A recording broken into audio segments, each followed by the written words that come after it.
been nearly a year since the start of the COVID-19 pandemic and the shutdown of sports. With practices and games being canceled just before they were about to start, the impact was on many different levels. For this season was it was important because we had a team last year, and this is a complete new team.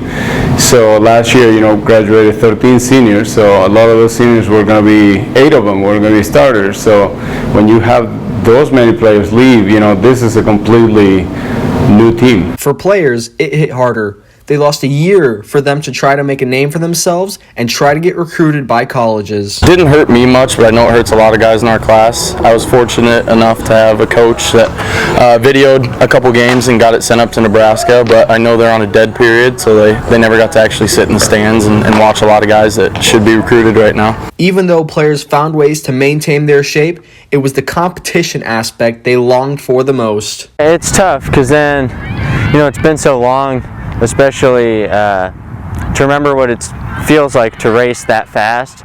Practices can be all right sometimes because you're still practicing throughout that period, but races can definitely be tough because I'm still not even to where I was sophomore year, because it's just hard to get back to like that speed of how fast you really are racing.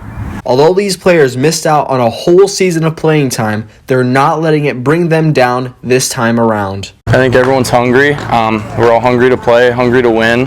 It's hard to take that much time off from a game you play forever. So it's given us a new motivation to play every day like it's your last, because it sure could be. For the MWHS Wildcat News, this has been Miguel Paredes Reyes and Logan Mosley.